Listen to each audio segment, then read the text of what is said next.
Assalamualaikum warahmatullahi wabarakatuh. Halo semuanya, perkenalkan nama saya Nafila Salwa Kalisa. Saya berasal dari program studi akuntansi semester 4 Sekolah Tinggi Ilmu Ekonomi Stadmaja Subang.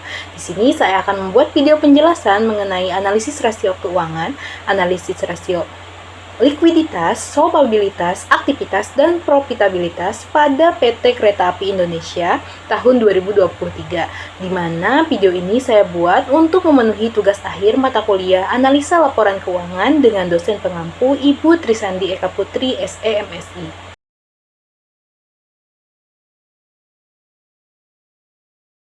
Sebelumnya, apa sih rasio keuangan itu?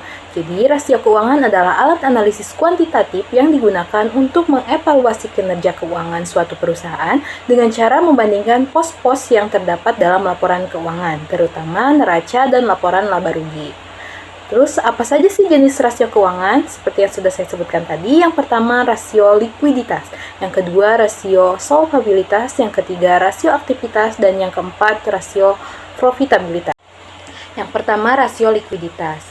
Fred Weston menyebutkan bahwa rasio likuiditas atau liquidity ratio merupakan rasio yang menggambarkan kemampuan perusahaan dalam memenuhi kewajiban atau utang jangka pendek. Artinya, apabila perusahaan ditagih, perusahaan akan mampu untuk memenuhi utang tersebut, terutama utang yang sudah jatuh tempo. Nah, dalam rasio likuiditas ini ada 5 perhitungan. Yang pertama ada current ratio, yang kedua quick ratio, yang ketiga cash ratio, yang keempat cash turnover, dan yang terakhir ada inventory to NWC. Oke, yang pertama ada rasio lancar atau current ratio. Rasio lancar atau current ratio merupakan rasio untuk mengukur kemampuan perusahaan dalam membayar kewajiban jangka pendek atau utang yang segera jatuh tempo pada saat ditagih secara keseluruhan. Dengan kata lain, seberapa banyak aktiva lancar yang tersedia untuk menutupi kewajiban jangka pendek yang segera jatuh tempo. Nah, rumus dari current ratio ini yaitu total aset atau total aktiva lancar dibagi total utang lancar. Oke, di sini tersedia laporan neraca PT Kereta Api Indonesia tahun 2023, di mana total aktiva lancarnya sebesar Rp13.841.719 dan total utang lancarnya sebesar Rp17.921.316.180. Lalu kita langsung hitung saja, masukkan ke rumus yang tadi, yaitu total aktiva lancar dibagi total utang lancar. Hasilnya sama dengan 0,73 kali atau 0 dibulatkan menjadi 0,7 kali.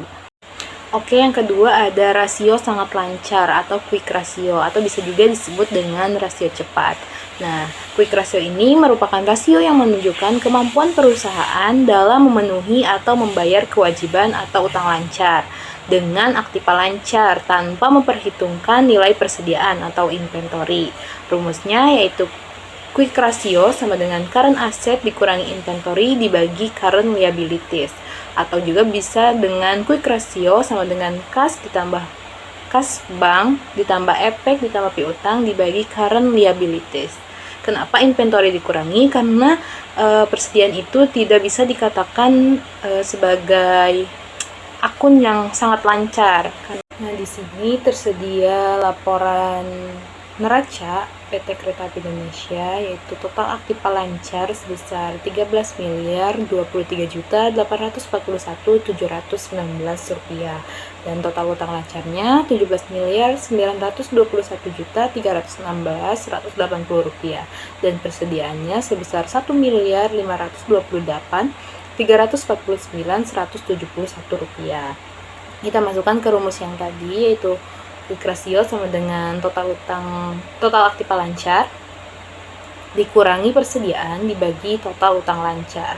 Hasilnya sama dengan 0,64 kali atau dibulatkan menjadi 0,6 kali. Selanjutnya yang ketiga ada rasio kas atau cash ratio, merupakan alat yang digunakan untuk mengukur seberapa besar uang kas yang tersedia untuk membayar utang.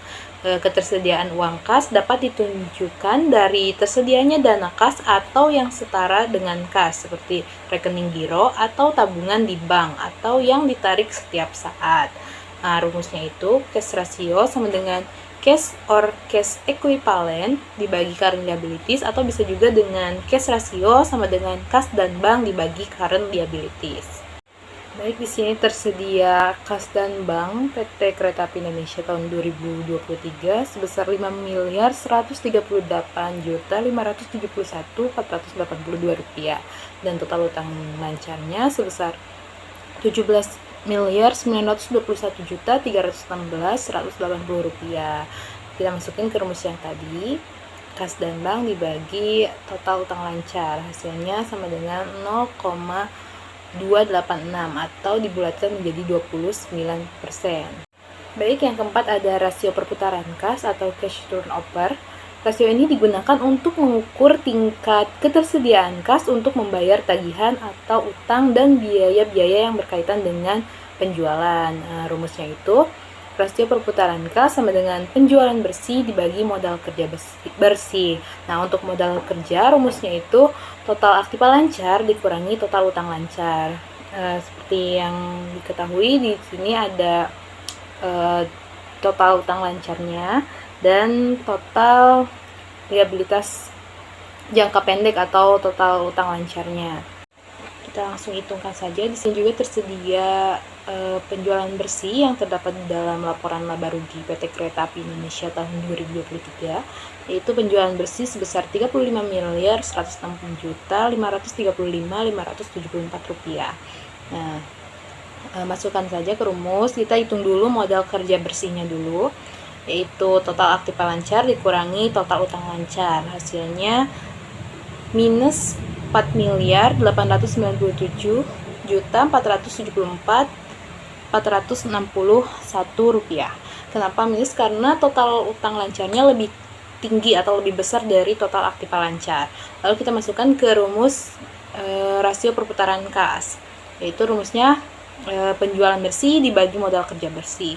Kita masukkan, hasilnya menjadi minus 7,17 atau dibulatkan menjadi minus 7,2 kali. Nah, yang terakhir dalam rasio likuiditas ini yaitu inventory to net working capital. Nah, rasio ini digunakan untuk mengukur atau membandingkan antara jumlah persediaan yang ada dengan modal kerja perusahaan. Nah, rumusnya itu inventory to NWC sama dengan inventory dibagi current asset dikurangi current liabilities. Nah, di sini diketahui persediaannya di dalam laporan neraca PT Kereta Api Indonesia tahun 2023 dan ada juga total aktiva lancar. Nah, di sini juga diketahui total utang lancar PT Kereta Api Indonesia tahun 2023-nya. Kita masukkan saja ke rumus. Tadi rumusnya persediaan dibagi current asset dikurangi current liabilities. Jadi hasilnya minus 0,31% atau menjadi minus 31%. Kenapa minus? Karena total utangnya lebih tinggi dibanding total aktiva lancarnya. Di sini ada hasil pengukurannya. Yang pertama ada current ratio. Artinya jumlah aktiva lancar sebanyak 0,7 kali utang lancar atau setiap Rp1 utang lancar dijamin oleh Rp0,7 harta lancar. Jika rata-rata industri untuk current ratio adalah 1 kali, maka keadaan perusahaan untuk tahun 2023 berada dalam kondisi kurang baik, mengingat rasionya di bawah rata-rata industri. Lalu yang kedua ada quick ratio. Jika rata-rata industri untuk quick ratio adalah 0,5 kali, maka keadaan perusahaan tersebut lebih baik dari perusahaan lainnya. Kondisi ini menunjukkan bahwa perusahaan tidak harus menjual persediaannya bila hendak melunasi utang lancar, tetapi dapat menjual surat berharga atau penagihan piutang. Lalu yang ketiga, cash ratio. Jika rata-rata industri untuk cash ratio adalah 25%, maka keadaan perusahaan lebih baik dari perusahaan lain. Namun kondisi rasio kas terlalu tinggi juga kurang baik karena ada dana yang menganggur atau belum digunakan secara optimal. Lalu yang keempat ada cash turnover. Jika rata-rata industri untuk perputaran kas adalah 5 kali, keadaan perusahaan pada tahun 2023 kurang baik karena masih cukup jauh dari rata-rata industri. Hal ini terjadi karena nilai aktiva lancar lebih rendah dibandingkan dengan nilai utang lancar. Lalu yang terakhir, inventory to NWC. Jika rata industri untuk inventory to net working capital adalah 30%, keadaan perusahaan pada tahun 2023 kurang baik karena masih di bawah rata-rata industri. Masih perlu ditingkatkan. Nah, perlu diketahui juga standar industri di sini berdasarkan asumsi saya sendiri. Nah, rasio yang kedua yaitu rasio solvabilitas. Rasio solvabilitas atau leverage ratio merupakan rasio yang digunakan untuk mengukur sejauh mana aktiva perusahaan dibiayai dengan utang. Artinya, berapa besar beban utang yang ditanggung perusahaan dibandingkan dengan aktivanya. Nah, jenis rasio solvabilitas ada yang pertama itu debt to asset ratio, yang kedua debt to equity ratio, yang ketiga ada long term debt to equity ratio, yang keempat ada tangible asset atau tangible asset debt coverage, yang kelima ada current liabilities to net worth, yang keenam ada times interest earned, dan yang terakhir ada fixed charge coverage. Nah, yang pertama debt to asset ratio, yaitu rasio yang menghitung seberapa besar aktiva perusahaan dibiayai oleh utang atau seberapa besar utang perusahaan berpengaruh terhadap pengelolaan aktiva. Nah, rumusnya itu debt to asset ratio sama dengan total utang dibagi total aktiva. Nah, di sini diketahui komponen laporan neraca total utangnya sebesar 50 miliar 468 176 132 rupiah dan total aktivanya 81 miliar 374 313 juta 373 rupiah. Nah, masukkan saja ke rumusnya. Total utang dibagi total aktiva hasilnya sama dengan 0,62 atau dipresentasikan menjadi 62%. Lalu yang kedua ada debt to equity ratio. Rasio ini berguna untuk mengetahui jumlah dana yang disediakan peminjam atau kreditor dengan pemilik perusahaan. Dengan kata lain, rasio ini berfungsi untuk mengetahui setiap rupiah modal sendiri yang dijadikan untuk jaminan utang. Nah, rumusnya itu debt to equity ratio sama dengan total utang dibagi total ekuitas.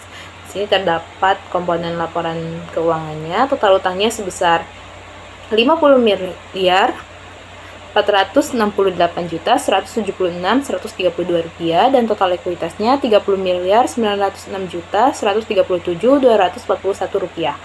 Nah, kita masukkan ke rumus total utang dibagi total ekuitas sama dengan 106, hasilnya sama dengan 1,63 atau dipresentasikan menjadi 163%.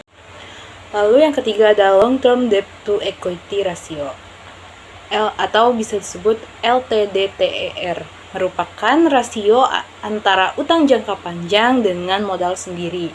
Nah, rasio ini untuk mengukur bagian dari setiap rupiah modal yang dijadikan jaminan utang jangka panjang dengan cara membandingkan antara utang jangka panjang dengan modal sendiri yang disediakan oleh perusahaan.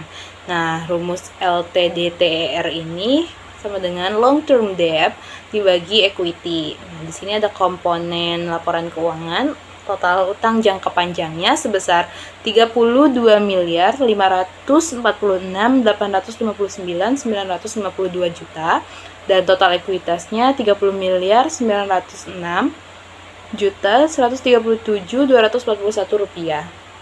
Masukkan saja ke rumusnya long term debt atau total utang jangka panjang dibagi dengan total ekuitas. Hasilnya sama dengan 1,05 atau dipresentasikan menjadi 1,1%. Yang keempat ada times interest earned. Rasio ini merupakan rasio untuk mengukur sejauh mana pendapatan dapat menurun tanpa membuat perusahaan merasa malu karena tidak mampu membayar biaya bunga tahunan. Nah, rumusnya itu ada dua. Yang pertama, times interest earned sama dengan EBIT atau earning before interest and tax dibagi biaya bunga atau interest. Lalu satu lagi itu rumusnya times interest earned sama dengan EBT atau earning before tax ditambah biaya bunga dibagi biaya bunga. Nah, di sini ada komponen laporan keuangannya. Di sini saya menggunakan rumus yang pertama yang menggunakan EBIT. EBIT itu berarti kan earning before interest and tax, atau sama dengan laba usaha, dan biaya bunganya di sini ada beban keuangan. Nah, EBIT-nya itu sama dengan 3 miliar 860 juta 802.548, dan biaya bunganya itu 1 miliar 507 juta 438.966 rupiah. Dibagi saja langsung dan hasilnya 2,56 kali, atau dibulatkan menjadi 2,6 kali. Nah, yang kelima ada Fixed Charge Coverage, atau disingkat menjadi FCC. Nah, FCC atau lingkup biaya tetap merupakan rasio yang menyerupai times interest earned ratio. Hanya saja perbedaannya adalah rasio ini dilakukan apabila perusahaan memperoleh utang jangka panjang atau menyewa aktiva berdasarkan kontrak sewa atau lease kontrak. Rumusnya itu FCC sama dengan EBT ditambah biaya bunga ditambah kewajiban sewa atau lease dibagi biaya bunga ditambah kewajiban sewa. Kita langsung ke perhitungan saja. Nah, di sini ada EBT dalam laporan laba rugi, yaitu sebesar 2.247.487.167 rupiah, dan biaya bunganya itu sebesar 1.507.438.966 rupiah. Nah, kewajiban sewanya itu terdapat di dalam laporan neraca. Ada liabilitas sewa dalam liabilitas jangka pendek sebesar 36.504.861, dan di dalam jangka panjangnya sebesar 74.166.28 rupiah. Ditotalkan jadi kewajiban sewanya sebesar 110.670.889 rupiah. Nah, masukkan ke rumus yang tadi, yaitu EBT ditambah biaya bunga ditambah kewajiban sewa dibagi biaya bunga ditambah kewajiban sewa, sama dengan, jadi FCC untuk tahun 2023 itu sebesar 2,3890, atau dibulatkan menjadi 2,4 kali. Nah, di sini ada hasil pengukurannya. Yang pertama, debt to asset ratio tahun 2023 sebanyak 62%, artinya dari aktiva perusahaan didanai utang atau modal pinjaman sebesar 62%, dan ini juga berarti sebanyak 38% dibiayai dengan modal dari pemegang saham. Jika dibandingkan dengan standar rata-rata industri sebesar 50%, kondisi perusahaan untuk tahun 2023 dinilai kurang baik. Artinya perusahaan dibiayai dengan utang melebihi rata-rata industri. Lalu yang kedua, debt to equity ratio. Rasio ini menunjukkan bahwa kreditor menyediakan Rp163 tahun 2023 untuk setiap Rp100 yang disediakan pemegang saham, atau perusahaan dibiayai oleh utang sebanyak 163%. Yang jika rasio rata-rata industri untuk debt to equity ratio sebesar 150%, perusahaan masih dianggap kurang baik karena berada di atas rata-rata industri. Lalu yang ketiga, long term debt to equity ratio. Nah, tahun 2023 ini sebesar 1,1%. Artinya dari modal perusahaan didanai utang jangka panjang sebesar 1,1%. Jika dibandingkan dengan standar rata-rata industri 1%, kondisi perusahaan untuk tahun 2023 dinilai kurang baik. Artinya perusahaan dibiayai dengan utang jangka panjang melebihi rata-rata industri. Lalu yang keempat, times interest earned. Tahun 2023 adalah 2,6 kali, atau dengan kata lain biaya bunga dapat ditutup 2,6 kali dari laba sebelum bunga dan pajak. Apabila rata-rata industri untuk usaha yang sejenis yaitu 2 kali, rasio untuk tahun 2023 dapat dikatakan baik. Lalu yang terakhir, FCC. Seandainya rata-rata industri untuk FCC sebesar 2 kali, untuk tahun 2023 sebesar 2,4 kali dan ini dinilai cukup baik karena masih berada di atas rata-rata industri sehingga memudahkan perusahaan untuk memperoleh pinjaman. Nah, rasio yang ketiga yaitu rasio aktivitas. Rasio aktivitas merupakan rasio yang digunakan untuk mengukur efektivitas perusahaan dalam menggunakan aktiva yang dimilikinya. Atau dapat dikatakan, rasio ini juga digunakan untuk mengukur tingkat efisiensi atau efektivitas pemanfaatan sumber daya perusahaan. Nah, jenis rasio aktivitas ini yang pertama ada perputaran piutang, yang kedua ada hari rata-rata penagihan piutang, yang ketiga perputaran persediaan, yang keempat hari rata-rata penagihan persediaan, yang kelima perputaran modal kerja, yang keenam perputaran aktiva tetap, dan yang terakhir perputaran aktiva. Yang pertama yaitu perputaran piutang atau receivable turnover. Perputaran piutang merupakan rasio yang digunakan untuk mengukur berapa lama penagihan piutang selama satu periode atau berapa kali dana yang ditanam dalam piutang ini berputar dalam satu periode. Nah, rumusnya itu ada dua. Yang pertama, receivable turnover sama dengan penjualan kredit dibagi rata-rata piutang. Atau yang keduanya yaitu receivable turnover sama dengan penjualan kredit dibagi piutang. Di sini ada komponen laporan posisi keuangan atau neraca, ada piutang usaha, ada 3, ada piutang pihak berelasi, ada pihak ketiga, dan piutang lain-lain. Lalu ada juga komponen laporan laba rugi, yaitu jumlah pendapatan atau penjualan kredit. Di sini kita menggunakan rumus pertama yang menggunakan rata-rata piutang. Kita hitung dulu rata-rata piutangnya. Untuk mencari rata-rata piutang, kita harus tahu piutang tahun sebelumnya juga. Jadi kita menambahkan lalu dibagi 2. Nah, untuk piutang usaha tahun 2022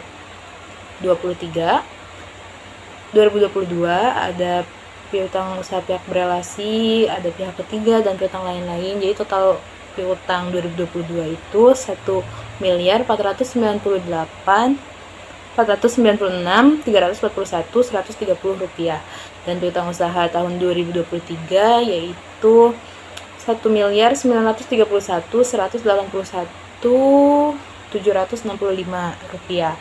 Nah, ini ditotalkan dan dibagi 2, jadi rata-rata piutangnya itu 1.713.761.448 rupiah. Masukkan ke rumus yang tadi, yaitu receivable turnover sama dengan penjualan kredit dibagi dengan rata-rata piutang. Penjualan totalnya itu ada 35.106.535.574 dibagi dengan rata-rata piutang yang sudah dihitung tadi. Jadi hasilnya sama dengan 20,49 kali atau dibulatkan menjadi 20 kali. Lalu yang kedua ada hari rata-rata perputaran piutang atau days of receivable. Bagi bank yang akan memberikan kredit perlu juga menghitung hari rata-rata penagihan piutang. Hasil perhitungan ini menunjukkan jumlah hari atau berapa hari piutang tersebut rata-rata tidak dapat tertagih. Nah, rumusnya itu ada 2. Yang pertama, days of receivable sama dengan piutang rata-rata dikali 360 dibagi penjualan kredit, atau bisa juga dengan days of receivable sama dengan jumlah hari dalam 1 tahun dibagi perputaran piutang. Nah, sebelumnya ada komponen laporan keuangannya. Sebelumnya tadi sudah dihitung untuk perputaran piutangnya yaitu sebesar 20,49 kali atau 20 kali.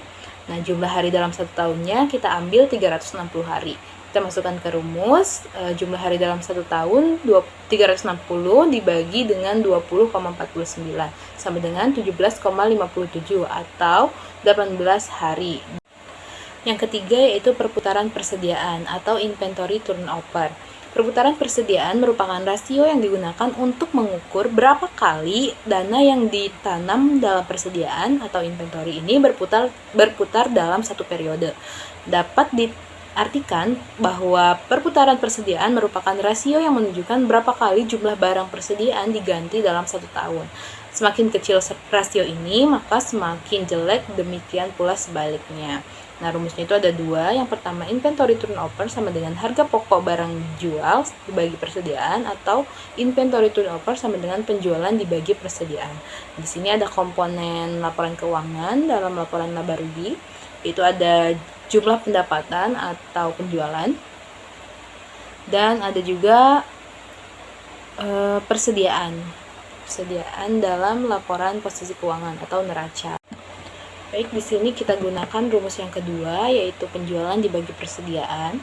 Penjualannya sebesar Rp35.106.535.574 dan persediaannya Rp1.558.349.171. Jadi, inventory turnover untuk 2023 sebesar 22,97 kali atau dibulatkan menjadi 23 kali. Yang keempat yaitu hari rata-rata penagihan persediaan atau days of inventory. Nah, perhitungan ini digunakan untuk mengetahui berapa hari rata-rata persediaan tersimpan dalam gudang. Dapat dicari dengan membagikan jumlah hari dalam 1 tahun dibagi perputaran persediaan. Jadi rumusnya itu days of inventory sama dengan jumlah hari dalam 1 tahun dibagi dengan perputaran persediaan yang telah tadi kita hitung. Nah, kita masukkan saja. Jadi days of inventory tahun 2023 yaitu sebesar 15,67 sekian atau dibulatkan menjadi 16 hari. Yang kelima yaitu perputaran modal kerja atau working capital turnover. Perputaran modal kerja merupakan salah satu rasio untuk mengukur atau menilai keefektifan modal kerja perusahaan selama periode tertentu. Artinya, seberapa banyak modal yang berputar selama satu periode atau dalam suatu periode. Rumusnya ada dua. Yang pertama, perputaran modal kerja sama dengan penjualan bersih dibagi modal kerja rata-rata. Dan yang kedua, atau perputaran modal kerja sama dengan penjualan bersih dibagi modal kerja. Di sini ada komponen laporan keuangan, yaitu laporan neraca. Itu ada jumlah utang lancar dan jumlah aset lancar. Ini untuk menghitung modal kerja, yaitu rumusnya total aktiva lancar dikurangi total utang lancar. Nah, di sini juga terdapat komponen laporan laba rugi, yaitu jumlah pendapatan atau nanti digunakan untuk penjualan. Nah, kita hitung dulu modal kerja rata-rata. Modal kerja rata-rata itu modal kerja 2022 dikurangi modal kerja 2023 dibagi 2. Nah, kita cari dulu hitung dulu modal kerja 2022.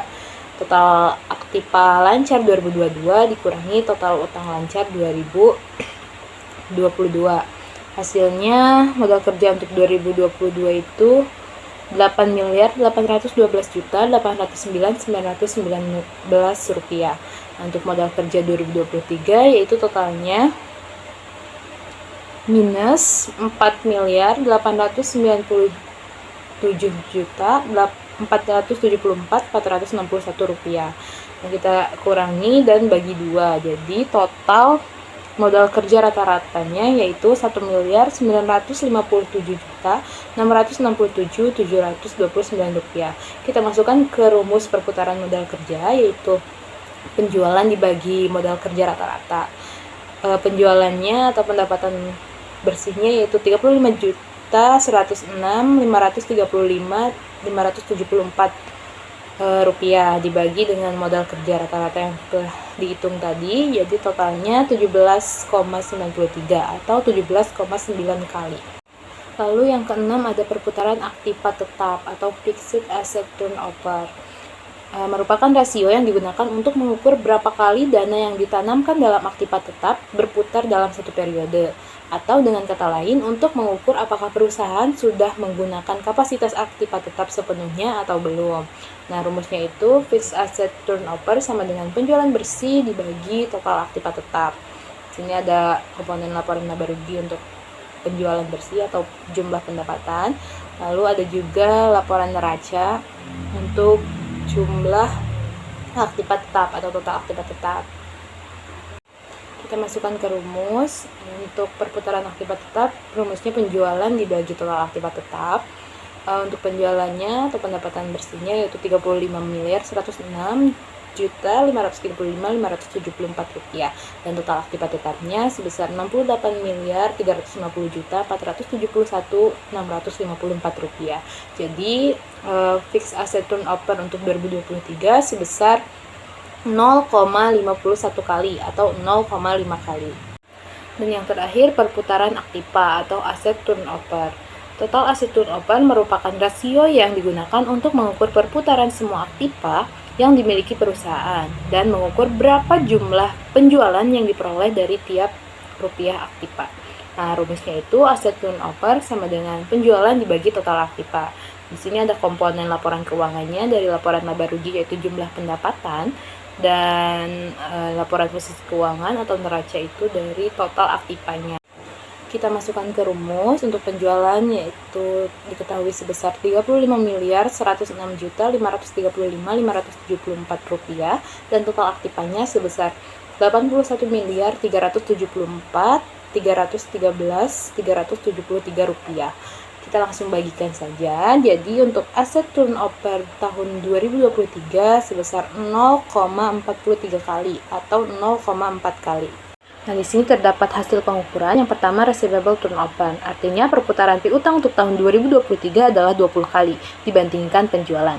Jika rata-rata industri untuk perputaran piutang adalah 20 kali, maka untuk tahun 2023 dapat dikatakan penagihan piutang yang dilakukan manajemen dapat dianggap cukup berhasil karena sama dengan rata-rata industri. Lalu yang kedua, days of receivable. Untuk tahun 2023 ini selama 18 hari dan karena kurang dari 30 hari sebagai pembanding, artinya perusahaan mampu melakukan penagihan secara tepat atau tepat waktu, namun perlu terlebih dahulu dilihat syarat-syarat kredit yang diberikan, apakah 2/10 net 30 atau 2/10 net 60. Yang ketiga, inventory turnover. Nah, rasio ini terlihat terjadi kenaikan 23 kali pada tahun 2023. Sementara itu, rata-rata industri untuk inventory turnover adalah 20 kali. Maka, perusahaan dikatakan meningkat pada tahun 2023 karena di atas rata-rata industri. Yang keempat, days of inventory. Perusahaan sebesar 16 hari dan standar industri 15 hari. Kita bisa lihat bahwa perusahaan memiliki waktu penyimpanan persediaan sedikit lebih lama dari standar industri. Lalu yang kelima, working capital turnover. Untuk rasio working capital turnover tahun 2023 yaitu sebesar 17,9 kali. Jika rata-rata industri tersebut sebesar 15 kali, maka perusahaan dikatakan baik karena masih di bawah rata-rata industri. Lalu yang keenam, fixed asset turnover. Untuk rasio fixed asset turnover tahun 2023 kurang baik karena masih di bawah rata-rata industri. Artinya, penggunaan aktiva oleh perusahaan kurang efisien dibandingkan dengan perusahaan lain. Dan yang terakhir, total asset turnover. Sementara itu untuk total asset turnover ini tahun 2023 sebesar 0,4 kali. Jika rata-rata industri total asset turnover adalah 1 kali, maka rasio perusahaan beroperasi kurang baik. Artinya, perusahaan menggunakan aktivanya kurang efisien dibandingkan dengan perusahaan lain. Rasio yang terakhir yaitu rasio profitabilitas. Seperti namanya yaitu profitabilitas dari kata profit, maka rasio ini merupakan rasio untuk menilai kemampuan perusahaan dalam mencari keuntungan. Rasio ini juga memberikan ukuran tingkat efektivitas manajemen suatu perusahaan. Hal ini ditunjukkan oleh laba yang dihasilkan dari penjualan dan pendapatan investasi. Intinya adalah penggunaan rasio ini menunjukkan efisiensi perusahaan. Nah, jenis rasio profitabilitas ini ada 5. Yang pertama, profit margin. Yang kedua, hasil pengambilan investasi atau ROI. Yang ketiga, ada hasil pengembalian ekuitas atau ROE. Dan yang keempat adalah laba per lembar saham. Dan yang terakhir, hasil pengembalian aktiva atau ROA. Nah, yang pertama ada profit margin. Nah, rasio ini merupakan salah satu rasio yang digunakan untuk mengukur margin laba atas penjualan. Cara pengukuran rasio ini adalah dengan membandingkan laba bersih setelah pajak dengan penjualan bersih. Sebagai pembanding, kita hitung dulu untuk margin laba kotor. Margin laba kotor menunjukkan laba yang relatif terhadap perusahaan dengan cara penjualan bersih dikurangi harga pokok penjualan. Rasio ini merupakan cara untuk penetapan harga pokok penjualan. Nah, rumusnya itu profit margin sama dengan penjualan bersih dikurangi harga pokok penjualan dibagi dengan penjualan. Nah, kita hitung dulu untuk profit margin laba kotor. Komponen laporan keuangannya ada penjualan dan harga pokok penjualan.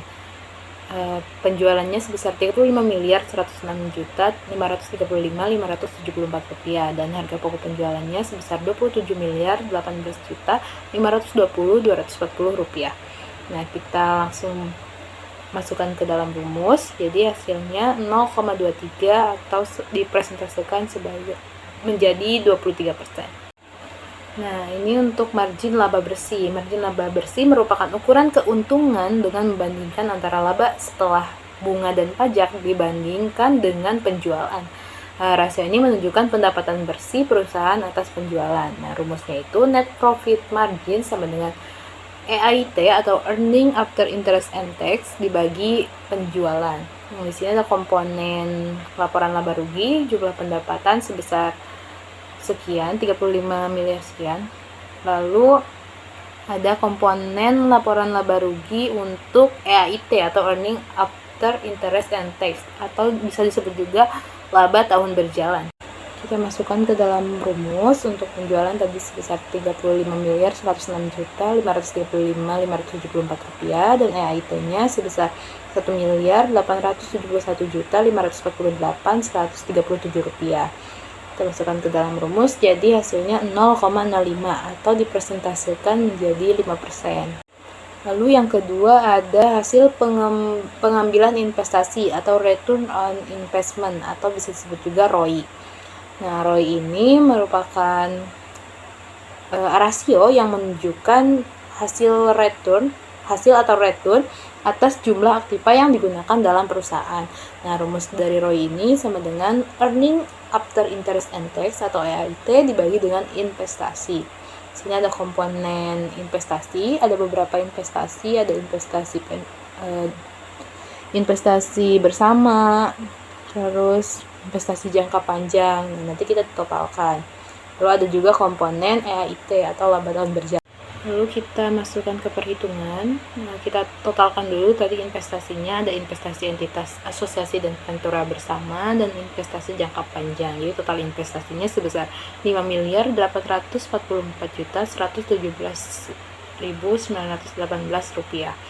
Nah, untuk EAT-nya sebesar 1.871.548.137 rupiah. Jadi untuk ROI tahun 2023 sebesar 0,32 atau dipresentasikan menjadi 32%. Nah, yang ketiga ada hasil pengembalian ekuitas atau return on equity atau bisa disebut juga ROE. ROE ini merupakan rasio untuk mengukur laba bersih sesudah pajak dengan modal sendiri. Rumus dari ROE ini sama dengan Earning After Interest and Tax atau EAT dibagi dengan ekuitas. Nah, di sini ada komponen ekuitasnya dan komponen EAT atau laba tahun berjalannya. Kita masukkan dalam perhitungannya. EAT-nya sebesar 1.871.548.137 rupiah dan ekuitasnya sebesar 30.906.137.241 rupiah.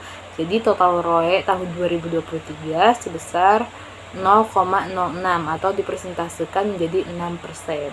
Nah, yang keempat ada laba per lembar saham biasa atau earning share of common stock.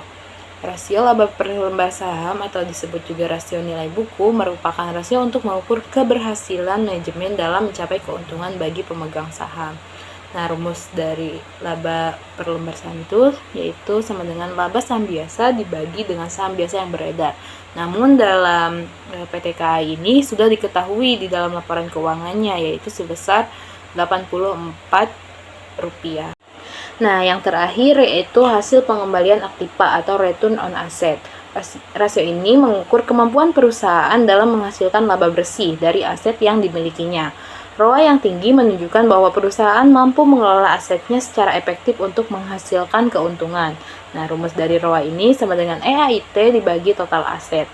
Nah, di sini ada komponen laporan keuangannya. Untuk EAT sebesar 1.871.548.137 rupiah dan total asetnya sebesar 81.313.373 rupiah. Jadi ROA untuk tahun 2023 sebesar 0,02 atau dipresentasikan menjadi 2%. Nah, di sini ada hasil pengukuran. Yang pertama net profit margin. Kondisi net profit margin perusahaan cukup memprihatinkan karena berada di bawah rata-rata industri, yaitu sebesar 5%. Nah, yang kedua ada return on investment atau ROI. Kondisi ROI yaitu 32%. Kondisinya kurang baik karena masih di bawah rata-rata industri. Rendahnya rasio ini disebabkan rendahnya margin laba karena rendahnya perputaran aktiva. Lalu yang ketiga, return on equity atau ROE.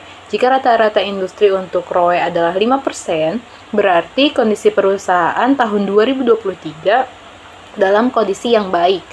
Hal ini disebabkan kondisi tersebut berada di atas rata-rata industri. Yang keempat, earning per share of common stock.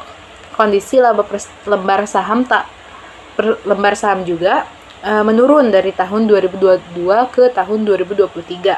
Dari hasil perhitungan tersebut di atas terlihat bahwa kesejahteraan pemegang saham menurun. Penurunan ini cukup lumayan besar, yaitu Rp9 per lembar saham. Artinya kemampuan perusahaan untuk mencari keuntungan dapat dikatakan gagal. Ke depan manajemen perlu melakukan evaluasi secara menyeluruh mengapa semua rasio profitabilitas perusahaan menurun. Lalu yang terakhir, ROA atau return on asset. Jika rata-rata industri ROA adalah 5%, berarti kondisi perusahaan tahun 2023 dalam kondisi yang kurang baik. Hal ini disebabkan kondisi tersebut berada di bawah rata-rata industri. Nah, perlu diketahui juga bahwa standar industri yang dibuat di sini yaitu berdasarkan asumsi saya sendiri. Demikian yang bisa saya sampaikan. Mohon maaf atas segala kekurangan dan mohon maaf jika ada kekeliruan atau hal yang kurang berkenan selama penyampaian. Video ini dibuat hanya untuk memenuhi tugas akhir mata kuliah analisa laporan keuangan. Sekian, wassalamualaikum warahmatullahi wabarakatuh.